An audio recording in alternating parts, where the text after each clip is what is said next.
Today we're going to go over 3.2 through 3.4, and really it's just bringing all of our different solving of inequalities all together.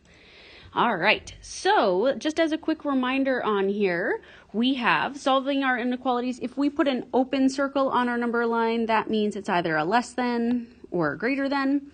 If we're putting a closed circle on our number line, that means it's either less than or equal to, the equal to being why it's shaded in, or greater than or equal to. Again, open circle versus closed circle. Closed circle, just remember it's got the equal to part.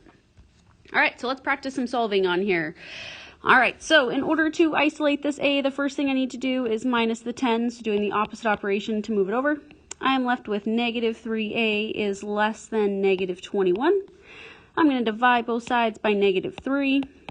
Please remember that when you divide by a negative on both sides of your inequality, the inequality switches. So now I'm left with a is greater than 7.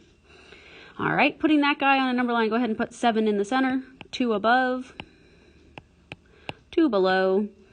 All right, open circle since it does not have the equal to, and we want numbers greater than 7, so go ahead and shade above and put that arrow. All right, on our next one, we are going to move the 12 over. So doing the opposite operation, we're going to add 12 to both sides. That gives me 4x is greater than or equal to 32. I'm going to divide both sides by 4, and I'm going to be left with x is greater than or equal to 8. All right, this time when I make my number line, 8 goes in the center, 9, 10 goes right above it. 7 and 6. We are putting a closed circle this time because it has the equal to. And again, we're dealing with a greater than, so we shade above and we put our arrow. All right, this time we've got a couple more steps on here. So you could, if you wanted to, distribute this first, or you could divide it out since 6 can go into negative 18. Most students like the distributive property, so I'm going to go 6n minus 48 greater than or equal to negative 18. Then it looks like just our other problems we just were working on, so adding 48. That gives me 6n greater than or equal to 30. Divide both sides by 6. And looks like my final answer is n is greater than or equal to 5. Okay, 5 on there, 2 above, 6 and 7, 2 below, 4 and 3. Closed circle because it's got the equal to. And again, since we're dealing with greater than, we're shading above. All right, this next one has this little funky piece, if you will, right here, this 4 squared. So the first thing I'm going to do is just think of that 4 squared is really 16, okay? And then I'm going to put my numbers actually together. So 7 minus 16 is going to be negative 9. So that means I have 2c minus 9 instead. And then less than or equal to negative 9 still. Going to add the 9 over. I get 2c is less than or equal to 0. Divide by 2. All right, 0 divided by anything is 0, so final answer is C, less than or equal to 0.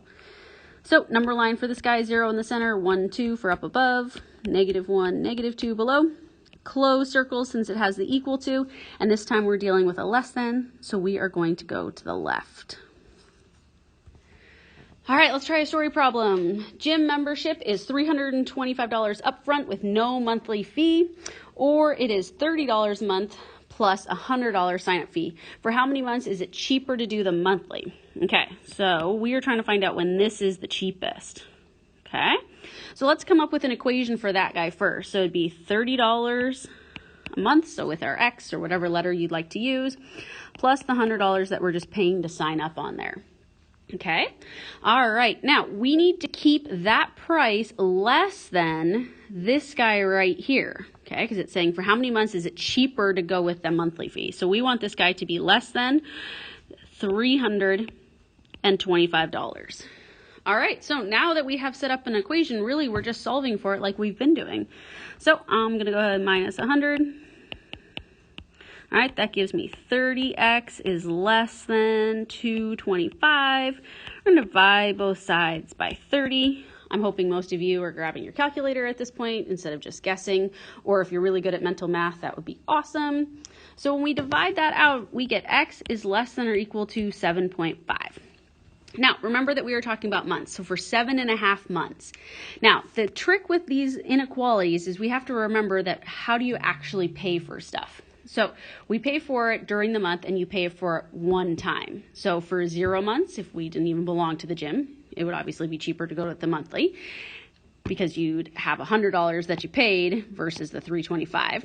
And then for every month from 1, 2, 3, 4, 5, 6, and 7, it would be cheaper. But as soon as we go to 8, it's not. So instead of writing our final answer like this guy, because we can't, again, pay for half of a month, we're going to write x has to be less than or equal to 7. And we're putting the equal to because at 7 months it's still cheaper, but at 8 months is when it actually flips. Some people like to write this, which is fine, and I'm going to throw units on their months. Some people like to be extra fancy and go 0 to 7 months instead, because again, that sort of defines the ending point of that. If we belong to it for 0 months, which would be odd, because why would you sign up if you're never going to go, all the way up to 7 months. So I'd take either one.